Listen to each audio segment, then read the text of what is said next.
नमस्ते dear listeners. आज एक बार फिर से आपका हार्दिक स्वागत है मेलोडिक मेडिटेशनल हीलिंग में। हम अक्सर भगवान से पूछते रहते हैं, भगवान मुझसे क्या चाहते हैं, मुझसे कौन सी भूल हो रही है, मैं उनके मार्ग पर हूँ या नहीं। पर हिंदू दर्शन का एक सुंदर सत्य ये है, भगवान कभी भी आपसे बड़ी चीज़ों की उम्मीद नहीं रखते। वो सिर्फ आपसे मानव गुणों की याद मांगते हैं। आज हम उन 10 चीज़ों पर विचार करेंगे जो भगवान हमेशा आपसे मांगते हैं, और हर बात को एक छोटी सी कहानी से साथ महसूस करेंगे ताकि ये शब्द नहीं, अनुभव बन जाए। नंबर 1, भगवान हमेशा आपसे सच्चाई मांगते हैं। महाभारत के युद्ध में एक ऐसा पल आया जब युधिष्ठिर के सामने जीत और सच्चाई का चुनाव था।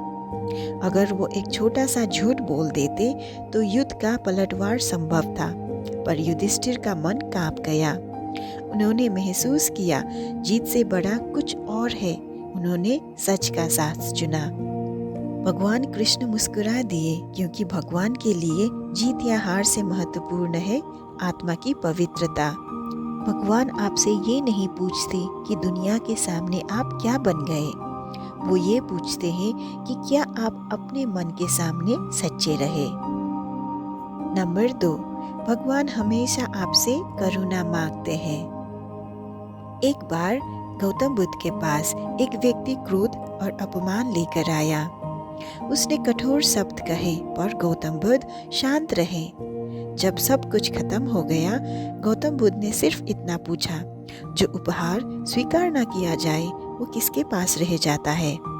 उस व्यक्ति को अपना उत्तर मिल गया। भगवान हमेशा आपसे यही करुणा मांगते हैं, ताकि आप दूसरों के अंधकार को अपने मन में ना बसने दें। करुणा का मतलब है दूसरों के बोझ को अपना ना बनाना। नंबर 3, भगवान आपसे हमेशा क्षमा मांगते हैं। जब राम ने रावण को युद्ध में हराया तो उन्होंने लक्ष्मण से कहा, इस शत्रु के पास जाकर अंतिम ज्ञान प्राप्त करो। ये सिर्फ एक युद्ध का अंत नहीं था, यह क्षमा का दर्शन था। भगवान जानते हैं जब तक हम माफ नहीं करते, हम अतीत के बंधन में बंधे रहते हैं। इसीलिए भगवान आपसे कहते हैं, माफ करो ताकि आप आगे बढ़ सको। नंबर 4, भगवान हमेशा आपसे धैर्य मांगते हैं। युद्ध के मैदान में अर्जुन घबरा गए। उन्होंने कृष्ण से तुरंत उत्तर मांगा, पर कृष्ण ने उन्हें शांत रहना सिखाया। हर बीज तुरंत फल नहीं देता। अगर किसान रोज मिट्टी खोद कर देखे तो बीज कभी उग नहीं पाता। भगवान भी आपसे यही मांगते हैं, समय पर भरोसा। धैर्य का मतलब है भगवान के समय का स्वीकार करना। नंबर 5, भगवान हमेशा आपसे कर्म मांगते हैं, फल नहीं। गीता का संदेश सिर्फ शब्द नहीं, जीवन का नियम है। कृष्ण ने अर्जुन से कहा, तुम्हारा अधिकार सिर्फ कर्म पर होना चाहिए। फल पर आसक्ति ही दुख का कारण बनती है। जब आप बिना फल की चिंता किए अपना कर्तव्य निभाते हैं, तब कर्म भक्ति बन जाता है। नंबर 6, भगवान हमेशा आपसे विनम्रता मांगते हैं। हनुमान इतने शक्तिशाली थे कि पूरा पर्वत उठा लाए, पर जब राम ने पूछा तो उन्होंने अपनी शक्ति का श्रेय कभी अपने सिर नहीं लिया। भगवान के लिए शक्ति से ज्यादा महत्वपूर्ण है विनम्र मन। अहंकार भगवान से दूर ले जाता है, विनम्रता पास लाती है। नंबर 7, भगवान हमेशा आपसे श्रद्धा मांगते हैं।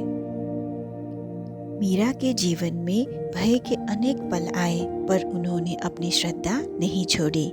जब विष दिया गया तो उन्होंने डर से नहीं, प्रेम से पिया। जीवन में श्रद्धा का मतलब है जब सब कुछ हिल रहा हो तब भी अंदर का दीप जलाए रखना। नंबर 8, भगवान हमेशा आपसे जिम्मेदारी मांगते हैं। एक व्यक्ति रोज मंदिर जाता था और कहता था, भगवान मेरी जिंदगी सुधार दो। एक दिन उसके मन में उत्तर आया, पहले अपनी जिंदगी की डोर अपने हाथ में लो। भगवान मार्ग दिखाते हैं, पर चलना हमें ही होता है। जिम्मेदारी उठाना आध्यात्मिकता का पहला कदम है। नंबर 9, भगवान हमेशा आपसे प्रेम मांगते हैं। कृष्ण को माखन इसीलिए पसंद था क्योंकि वो प्रेम से चोरी किया जाता था, भय से नहीं। भगवान को आपकी भक्ति का डर नहीं, आपका प्रेम चाहिए। जब आप प्रेम से जीते हैं तब जीवन ही पूजा बन जाता है। नंबर 10, भगवान हमेशा आपसे चेतना मांगते हैं। एक शिष्य ने अपने गुरु से पूछा, भगवान कहाँ मिलते हैं? गुरु ने कहा, जहाँ तुम पूरी तरह जागरूक हो।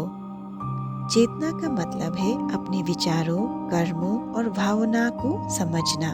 जब आप जागरूक होते हैं तब आप ही भगवान के दर्शन बन जाते हैं। तो दोस्तों, अंत में सिर्फ इतना ही कहना चाहेंगे, भगवान आपसे कुछ असंभव नहीं मांगते, वो सिर्फ कहते हैं जो हो उसे पूरी सच्चाई के साथ जियो। अगर आज का ये संदेश आपके हृदय को छू गया हो तो मेलोडिक मेडिटेशनल हीलिंग के साथ इस शांत यात्रा को जारी रखिए और हमारे चैनल को सब्सक्राइब कीजिए। यहाँ हम कहानी नहीं सुनाते, जीवन को महसूस करते हैं। आपका इस पवित्र पल का हिस्सा बनने के लिए धन्यवाद।